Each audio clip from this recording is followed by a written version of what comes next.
जानकारी से आपको रूबरू करा रहे हैं। बताते चले आपको कि उपचुनाव की तारीखों का ऐलान हो चुका है। चुनाव आयोग की ओर से प्रेस कॉन्फ्रेंस करिए चुनाव की तारीखों का ऐलान किया गया। यूपी के 9 सीटों पर चुनाव होने हैं। बताते चले आपको कि चुनाव आयोग की ओर से ये घोषणा की गई है।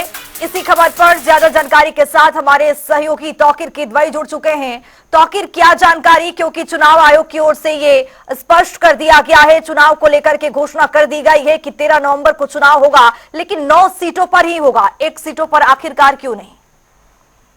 देखिए, सबसे बड़ा सवाल आज चुनाव आयोग ने खड़ा कर दिया है। मिल्कीपुर पर उपचुनाव की घोषणा नहीं की गई है। ये मिल्कीपुर वही सीट है जहां से अवधेश प्रसाद चुनाव जीते थे और सांसद हुए। अयोध्या के सांसद हैं अवधेश प्रसाद, और अयोध्या की सीट जब लोकसभा चुनाव में भारतीय जनता पार्टी हारी, उसके बाद विपक्ष ने इसे बड़ा मुद्दा बनाया और कहा कि अयोध्या के नाम पे पूरा चुनाव लड़ा गया, अयोध्या के मंदिर पे पूरा चुनाव लड़ा गया, और उसके बावजूद अयोध्या की सीट हार जाना भाजपा के लिए ये सीधा संकेत है कि लोगों को जो वहां पे उजाड़ा गया, जिनके मकान तोड़े गए, ये उसी का परिणाम है कि अयोध्या की सीट भारतीय जनता पार्टी लोकसभा की हार गई।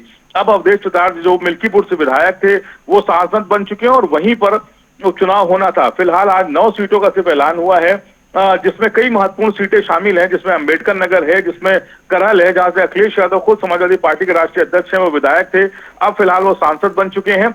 और उस करहल की सीट पर तेज प्रताप यादव, उनके भतीजे, वो चुनाव लड़ने जा रहे हैं। लेकिन मिल्कीपुर अब विपक्ष को बड़ा मौका मिलेगा कि चुनाव आयोग आखिर क्या भारतीय जनता पार्टी की टैगलाइन पे काम कर रहा है। जरूर इस पर सवाल खड़े होंगे और विपक्ष घेरने की भी कोशिश करेगा, क्योंकि मिल्कीपुर एक सबसे ज्यादा हॉट सीट मानी जा रही थी उस उपचुनाव में, क्योंकि वो अयोध्या की सीट थी।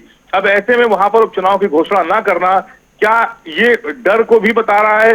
जिस तरह से पहले चुनाव हुए और अयोध्या की सीट हारने के बाद विपक्ष लगातार हमलावर रहा, अब इसके बाद इस तरह की सीट पे ऐलान ना होना, ये सवाल भी जरूर खड़ा करेगा और चुनाव आयोग को उस पर जवाब भी देना पड़ेगा कि आखिर क्या वजह है की ओर से। जो 2 पार्टी हैं, लगातार अन्य पार्टियों की ओर से तो तैयारियां चली रही थी, लेकिन जो 2 मेन पार्टी है वहां की समाजवादी पार्टी और बीजेपी, लगातार इन 10 सीटों पर तैयारी चल रही थी। लेकिन खबर जब ये सामने आई कि मिल्कीपुर पर यहाँ पर चुनाव होना ही नहीं है, तो ये बहुत जाहिर तौर पर एक विपक्ष के लिए भी बहुत सदमे भरा होगा।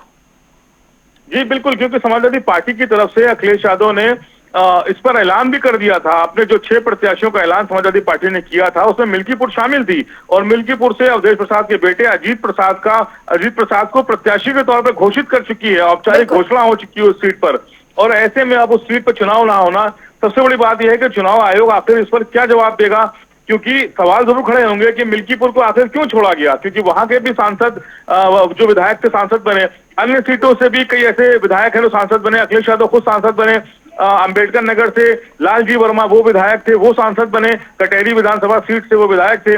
ऐसे में जो सांसद बन गए हैं उन सभी जगहों पर अगर चुनाव हो रहा है, तो आखिर मिल्कीपुर में क्या स्पेशलाइज था जिसकी वजह से वहां पर चुनाव की तारीखों का ऐलान नहीं किया गया? ये सवाल जरूर खड़ा होगा और जाहिर तौर पर विपक्ष को बड़ा मौका भी मिला है। तो आखिर आपसे जानना चाहेंगे और दर्शकों के लिए भी खास तौर पर कि आखिरकार मिल्कीपुर में चुनाव आयोग की ओर से घोषणा नहीं करना मकसद और मतलब और संदेश क्या कुछ जाता है जनता के बीच में और पार्टियों के बीच में भी?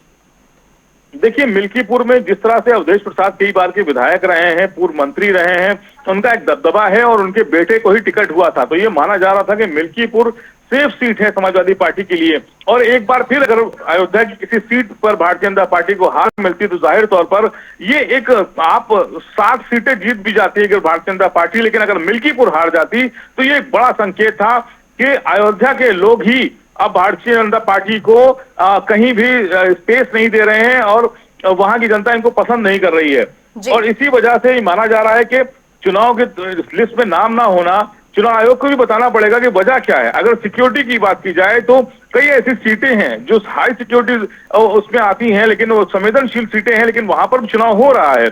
अब सिक्योरिटी का भी या सुरक्षा का भी मुद्दा चुनाव आयोग नहीं बता सकता इस बार पूरे मामले में, इसलिए थोड़ा सा इनको जो चुनाव आयोग को ये साबित करने में थोड़ी असहमति जरूर होगी, क्योंकि ये एक बड़ा मुद्दा है कि मिल्कीपुर जैसी विधानसभा सीट पर चुनाव का ऐलान ना होना, और अन्य सीटें जैसे कि कानपुर की सीट है वहां पर भी संवेदनशील मानी जाती है।